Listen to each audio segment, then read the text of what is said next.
बृहस्पतिवार व्रत को करने से समस्त इच्छाएं पूर्ण होती है और बृहस्पति महाराज प्रसन्न होते हैं। धन, विद्या, पुत्र तथा मनोवांछित फल की प्राप्ति होती है। परिवार में सुख तथा शांति रहती है। इसीलिए यह व्रत सर्वश्रेष्ठ और अति फलदायक है। इस व्रत में केले का पूजन करें। कथा और पूजन के समय मन, कर्म और वचन से शुद्ध होकर मनोकामना पूर्ति के लिए बृहस्पति देव से प्रार्थना करनी चाहिए। दिन में एक समय ही भोजन करें। भोजन चने की दाल आदि का करें। नमक न खाएं। पीले वस्त्र पहनें। पीले फलों का प्रयोग करें। पीले चंदन से पूजन करें। पूजन के बाद भगवान बृहस्पति की कथा सुननी चाहिए। बृहस्पतिवार व्रत कथा प्राचीन समय की बात है। एक नगर में एक बड़ा व्यापारी रहता था। वह जहाज़ों में माल लादकर दूसरे देशों में भेजा करता था। वह जिस प्रकार अधिक धन कमाता था उसी प्रकार जी खोलकर दान भी करता था, परंतु उसकी पत्नी अत्यंत कंजूस थी। वह किसी को एक दमड़ी भी नहीं देने देती थी। एक बार सेठ जब दूसरे देश में व्यापार करने गया तो पीछे से बृहस्पति देव ने साधु वेश में उसकी पत्नी से भिक्षा मांगी। व्यापारी की पत्नी बृहस्पति देव से बोली, हे साधु महाराज, मैं इस दान और पुण्य से तंग आ गई हूँ। आप कोई ऐसा उपाय बताएं जिससे मेरा सारा धन नष्ट हो जाए और मैं आराम से रह सकूं। मैं यह धन लूटता हुआ नहीं देख सकती। बृहस्पति देव ने कहा, हे देवी, तुम बड़ी विचित्र हो। संतान और धन से कोई दुखी होता है? अगर अधिक धन है तो इसे शुभ कार्यों में लगाओ। कुंवारी कन्याओं का विवाह करवाओ। विद्यालय और बाग बगीचों का निर्माण कराओ। ऐसे पुण्य कार्य करने से तुम्हारा लोक प्रलोक सार्थक हो सकता है।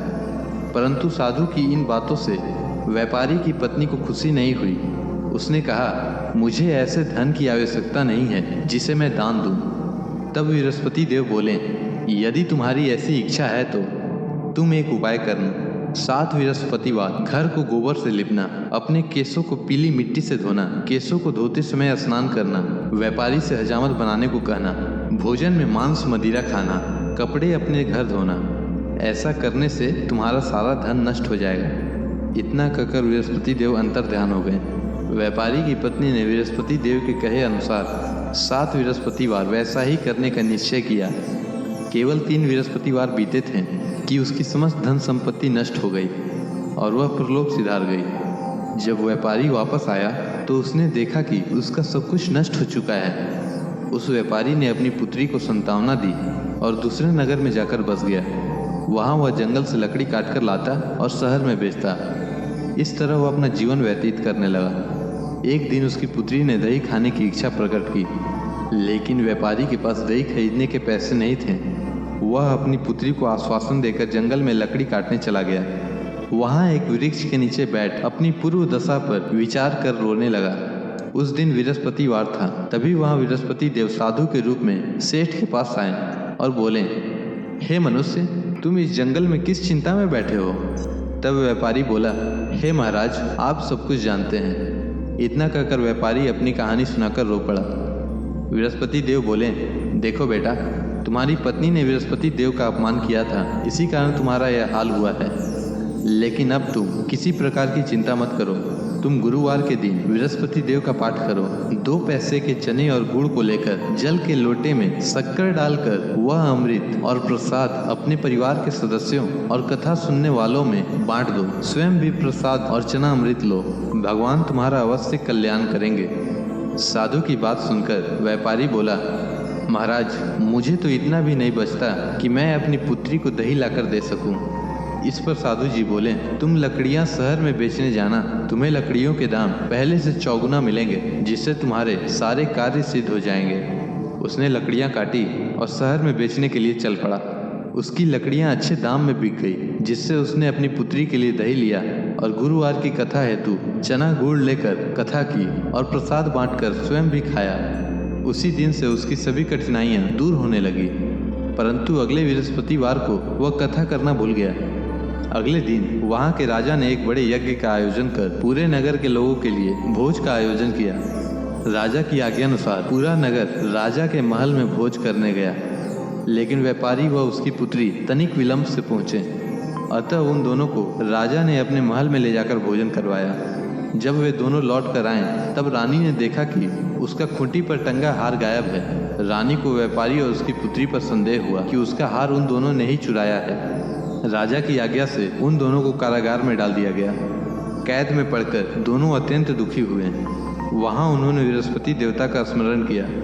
बृहस्पति देव ने प्रकट होकर व्यापारी को उसकी भूल का आभास कराया और उन्हें सलाह दी कि गुरुवार के दिन कैद खाने के दरवाजे पर तुम्हें 2 पैसे मिलेंगे, उससे तुम चने और मुनक्का मंगवाकर विधि पूर्वक बृहस्पति देवता का पूजन करना, तुम्हारे सब दुख दूर हो जाएंगे। बृहस्पतिवार को कैद खाने के द्वार पर उन्हें 2 पैसे मिले। बाहर सड़क पर एक स्त्री जा रही थी। व्यापारी ने उसे बुलाकर गुड़ और चने लाने को कहा। इस पर वह स्त्री बोली, मैं अपनी बहू के लिए गहने लेने जा रही हूँ, मेरे पास समय नहीं है। इतना कहकर वह चली गई। थोड़ी देर बाद वहाँ से एक और स्त्री निकली। व्यापारी ने उसे बुलाकर कहा कि हे बहन, मुझे बृहस्पतिवार की कथा करनी है, तुम मुझे 2 पैसे का गुड़ चना ला दो। बृहस्पति देव का नाम सुनकर वह स्त्री बोली, भाई मैं तुम्हें अभी गुड़ चना लाकर देती हूँ। मेरा इकलौता पुत्र मर गया है, मैं उसके लिए कफन लेने जा रही थी, लेकिन मैं पहले तुम्हारा काम करूँगी, उसके बाद अपने पुत्र के लिए कफन लाऊंगी। वह स्त्री बाजार से व्यापारी के लिए गुड़ चना ले आई और स्वयं भी बृहस्पति देव की कथा सुनी। कथा के समाप्त होने पर वह स्त्री कफन लेकर अपने घर गई। घर पर लोग उसके पुत्र की लाश को राम नाम सत्य है कहते हुए शमशान ले जाने की तैयारी कर रहे थे। स्त्री बोली, मुझे अपने लड़के का मुख देख लेने दो। अपने पुत्र का मुख देखकर उस स्त्री ने उसके मुख में प्रसाद और चना अमृत डाला। प्रसाद और चनामृत के प्रभाव से वह पुनः जीवित हो गया। पहली स्त्री जिसने बृहस्पति देव का निरादर किया था, वह जब अपने पुत्र के विवाह हेतु पुत्र वधू के लिए गहने लेकर लौटी और जैसे ही उसका पुत्र घोड़ी पर बैठकर निकला, वैसे ही घोड़ी ने ऐसी उछाल मारी कि वह घोड़ी से गिरकर मर गया। यह देख स्त्री रो रो कर बृहस्पति देव से क्षमा याचना करने लगी। उस स्त्री की याचना से बृहस्पति देव साधु वेश में वहां पहुंचकर कहने लगे, देवी, तुम्हें अधिक विलाप करने की आवश्यकता नहीं है।